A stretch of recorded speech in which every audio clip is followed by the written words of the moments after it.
the Mifflin Bulldogs. We the Mifflin Bulldogs. We the Mifflin Bulldogs. We the Mifflin Bulldogs. Mifflin.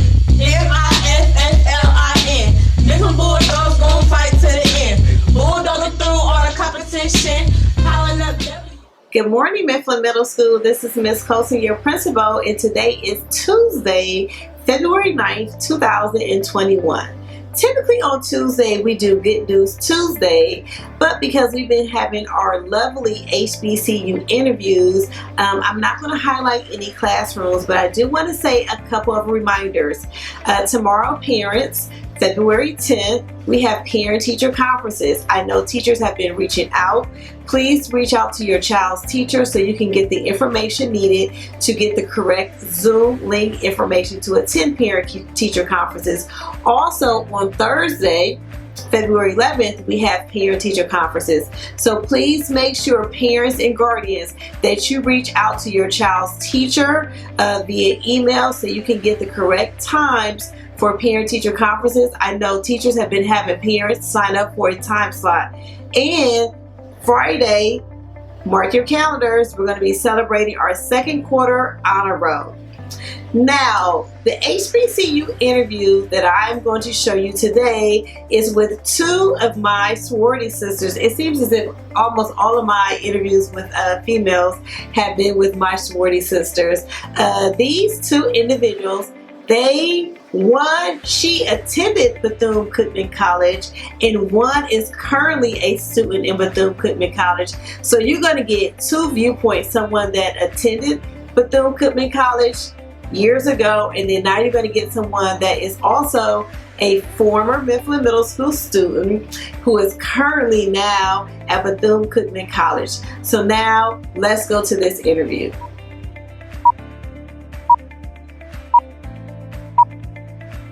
Okay, welcome. So ladies, you guys know that Mifflin Middle School Town Hall, we have been highlighting a different HBCU every day. And today we are highlighting Bethune-Cookman College. And I have two special people that I am interviewing today. I have a girlfriend of mine, Teresa Lyons Flanders, and a young mentee, Bailey Williams. And I'm just going to ask you guys a couple of questions to highlight why students should choose to attend a HBCU. So first, I'm going to ask Miss Teresa Lyons Flanders if you could introduce yourself and tell us a little bit about yourself. Hello, everyone. Teresa Lyons Flanders. I live in Swansea, Illinois, which is about 10 minutes from downtown St. Louis. I am a healthcare administrator. I attended the great Bethune-Cookman University in Daytona Beach, Florida. I have a Bachelor of Science in Mathematics, and I also attended the University of South Florida in Tampa, Florida, where I have a Master of Science in Public Health, and I am currently attending the Loyola University at Chicago School of Law, where I am pursuing a Master's in Jurisprudence. Great, thank you. Miss Bailey, can you introduce yourself to us? Yes, of course. So hello, everybody. My name is Bailey Williams. I am currently a junior at Bethune-Cookman University. I'm studying criminal justice with a paralegal certificate and pre-law minor. Some organizations I am a part of, I do serve as junior class president. I serve as vice president for National Association of Blacks in Criminal Justice. I'm a part of the pre-law program, pre-law association, and I also serve as social action chair and elections chair for the Delta Alpha chapter of Delta Sigma Theta Sorority Incorporated. Great, thank you. And I'm glad Bailey mentioned that because my students, my staff and family know that I am a member of Delta Sigma Theta Sorority Incorporated, and so is Miss Teresa Lyons Flanders and Bailey Williams, just like she said. So I am grateful to both of my sorors for agreeing to be a part of this interview. Now, my first question, ladies, that I'm going to ask you is, why did you choose to attend a HBCU? And I'll go to Miss Teresa Lyons Flanders first to answer that question. Okay, why did I choose to attend an HBCU? What I've always heard about um, having instructors and just a community of African American people who look like me that were doing great things. I always heard about the small classrooms and just how intentional and how they really invested in your education, and not just your education. It was a holistic approach where they really wanted to make sure that whatever major you were choosing, that you were growing in that major and that you fully understood what the expectations were for you after you left the university. And so I kept hearing about all the wonderful things from my friends who were a little older, and I said, I want to do just that. So I chose Bethune-Cookman University, which was 9 hours from my house in the St. Louis area, because I've read all these great things about Dr. Mary McLeod Bethune, is that she started this school with, you know the story, Bailey, 3 little girls and faith in God. And so I was so mesmerized just how the university was. And so I visited. I loved the people. They were interested in me. They called my family. They followed up on my application. I participated in the music program there. I was in band. I participated in a lot of the foreign language clubs. And so they really invested in and made sure that although I was 9 hours from home, that I felt like that was my second home. So that was why I chose the school. And it was so many teachers and so many wonderful people that were doing great things. I mean, everybody had a doctorate degree. Everybody was a dentist. Everybody was a nurse. Everybody was a teacher. Everybody was a professor. And so it was just this mecca of people doing great things. And I wanted to be a part of that. And I wanted to also lend myself to those that were coming behind me. So that's why I chose an HBCU, and that's why I chose Bethune-Cookman. Great, thank you, Bailey. So tell us, why did you choose Bethune-Cookman? So actually, I want to first explain why I attended HBCU. I kind of had no choice. Like my mom, she graduated from Grambling. My brother, he was at A&T. So my mom's like, you have no choice but to go to HBCU. And I was okay with it. Like I honestly didn't apply to a PWI. And even if my mom didn't influence me to go to HBCU, I still would have, because I'm away from my mom and me and her are like really close. But when I'm at Bethune-Cookman, I feel like I'm at home. Like I have a second mom. I have an auntie, a grandma, a grandpa there. So, and I just love the culture there. So the reason why I chose Bethune-Cookman University, it's a long story, but long story short, I was looking at HBCUs in Florida and something was missing. So I don't know, one day I was like, let me look at Bethune-Cookman, and the more I started clicking, the more I just started loving the school. So I told my mom, I'm going here, I don't care. It was like January, I know that's really late. So February, we made a trip to go visit Bethune-Cookman, and when I visited, there was actually a guy who was breaking into people's cars, so they had to do a police report. The guy who was doing my tour had to do a police report because someone broke into his car. So he wrote like 2 sentences. So the security guard was like, no, this is why people get away. You need to, what's the description of the man, everything. Like he was like, make sure it's detailed. So he was like, I'm so sorry, you mind just waiting a minute? I'm like, yeah, go ahead, take care of your business. And me and my mom, we just felt comfortable because security, like he just took care of business, and my mom knew that I was safe and I would be safe there. And then as we were like touring, I just learned a lot about Dr. Mary McLeod Bethune. And I never learned about her. Like I didn't know about her until I visited, and I feel like that was really sad. Like dang, all I ever know is Martin Luther King and Malcolm X. So I want to learn more about her and be under her legacy. So that's why I chose Bethune-Cookman and an HBCU. Love it, love it. Now anyone can answer this one, or you both can answer this. How well do you think a HBCU has prepared you for the real world? We always hear these stereotypes and these myths that, HBCUs don't prepare you for the world. And so I want to hear what your take is on how well do you feel that HBCU prepared you for the real world? So let me answer that, because I've been out of the college for, I'll just say, many years. So Again, it was just a mecca. It was a community of people who were doing great things. As far as preparation, so Bethune-Cookman, when I went, had about 3,000 students, which is not a big campus if you look at places like Ohio State University and some other schools.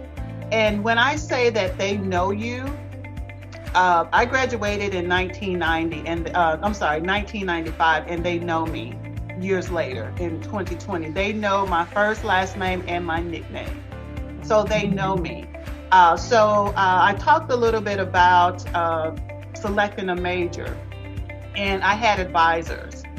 And in most schools, when I went to South Florida, it's just a matter of a checklist of you're just, completing the class, you're close to, getting done. At Bethune-Cookman, and I'm sure most HBCUs, they want to know, have you completed these classes, and what are your plans when you graduate? And so I grew up, I had both parents in the household, but we just didn't have a lot of money. And it was a stretch to get me through undergraduate. And so that was the prize, is that you finish college, you get a college degree. That was the prize. Well, I talked a little bit about the mecca of people who were doing great things. That wasn't enough for them. They told me, you are going to graduate school. And I told them, I don't have any money. And they told me, we're going to get you in graduate school and you're going to have the money. Now what? And so they stayed on me the entire time. They found me work. They made sure I was in a good school, that I was taken care of. They checked on me. Even while I had graduated 2 and 3 years ago, they made sure that I was on track to finish. And they made sure that the folks at South Florida knew who I belonged to. So don't feel as if because you go to HBCU, you're inside of a bubble. It is a bubble of people that are going to network for you outside of those school grounds. And you could go on any HBCU campus years later, and they will treat you like family, and they're going to be interested in what you're doing, and you're going to forever have those connections. When I was in Tampa, I thought I was by myself. I didn't know anybody. My professor, my physics professor, who is not African American, he's not African American, he made sure that his friends that were from India knew I was over there in that public health program, and they found me. And so those are some of the home and heartfelt connections that you get. I'll share this quick story. My nephew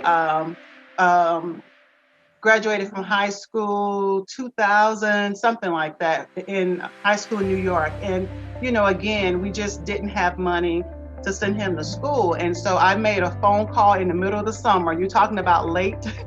I made a phone call in the middle of the summer to the financial aid office and asked them, what can you do? And they asked me who I was, and they said, oh, Teresa Lyons, because I had to use my maiden name. In 2 days, my nephew had he had the grades, so you got to make good grades. You got to give people something to work with. It's not a genie. They looked at his grades, they looked at his references, and that checked out. In 2 days, he had a full scholarship, and all he needed to do was to pay for his way from New York to Daytona Beach. And he was able to graduate, and now he works as a Florida lobbyist. Really good opportunity. Actually, he's a BCU board member, Jeffrey Branch. So don't ever let anyone tell you that an HBCU will not prepare you for the real world. They will undergird you and help you find strengths and help you find the confidence that I just don't think that you're going to find it on a campus with 50,000 people. Just my opinion. Might be a little biased, but that's just my opinion. Great. So I have a question for Bailey. As we are coming to a close, what advice would you give a middle school student for them to start thinking and preparing to go to college and start looking at what colleges are out there for them? Thank you for that question. So, I would first say figure out what you want to do. I know, like, you're in middle school, but figure out at least like what field you want to go to. So, like, do you want to go into the medical field? Do you want to go into the law field? Do you want to go into science or veterinarian or whatever? Just figure out like what do you want to do in your field, and see like maybe like which schools are like more, how to say this? Like which schools are like more known for it. Like for me, like at Bethune-Cookman, our criminal justice program is top notch. Like you're almost guaranteed a job after graduation. So of course, like if I was a criminal justice, if I wanted to go into criminal justice as a middle schooler, I would definitely look into Bethune-Cookman. Go on YouTube, they have a whole bunch of videos of colleges. I'm doing that now. I'm trying to go to law school after I graduate, and I'm looking at vlogs and everything. Like college, like HBCU students have vlogs of their schools and things of that nature. So I'll definitely say like look into schools, see what is good for your field, and also look at YouTube videos and just do your research while you have time.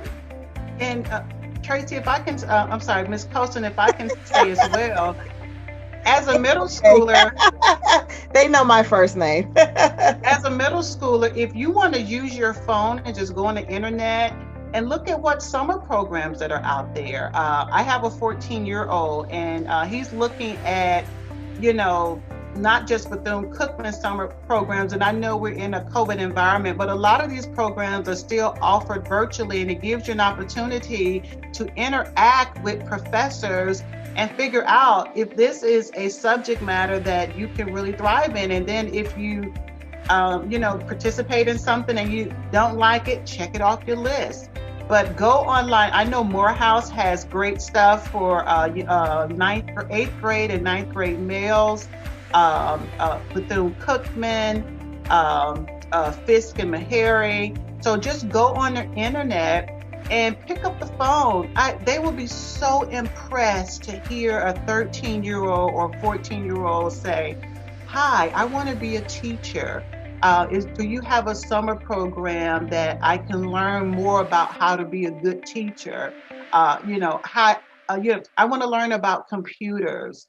There are great programs, and I challenge you, please challenge your principals. They love those conversations when you call them and tell them that you need them to get more enrichment. They love those office visits. So I challenge you to do that, to spend a little bit more time, not so much on Fortnite or some of this Roblox or all that other stuff. That's fun too, but spend some time and plan your summer. And most of these programs are free, and some of them will also give you scholarships to visit. Most of them are overnight. So I think you'd have a good time. So I challenge each of you to do that over the next few weeks. Okay. Well, I want to thank you both for taking time out of your busy schedule to be a part of our HBCU highlight for the month of February. Thank you for your time. And any last words that you have for Mifflin Middle School students before we close? From a Mifflin Middle alumni. I was waiting for that, Bailey. I was like, she didn't even mention anything about that she went to Mifflin Middle School. Yes, I went to Mifflin Middle and Mifflin High, but coming from a Mifflin Middle alum, definitely consider going to an HBCU. Like, again, do your research, figure out what you want to do, like where you want to go. And also, like, let's say you do visit like schools, like I don't know if you can or not because of COVID, but once everything opens back up, when you do a tour, figure out like what you don't want in a school. Like, I actually visited North Carolina Central, and they had hills and a whole bunch of stuff. I'm like, ooh, I need to go to a small school. So, just make a list like what you want in school and what you don't want in school, and how to consider going to HBCU. Great, thank you both. Okay, I hope you enjoyed that video. I hope you had your pen and paper out, because don't forget, Ms. Colson is always talking about whenever someone is speaking, you should be taking notes. I hope you took thorough notes on what you should be doing now as a middle school student to start preparing for a college or university of your choice. Stay tuned for another HBCU interview this week. And most importantly, remember, everyone achieves, no exceptions, no excuses. Have a terrific Tuesday.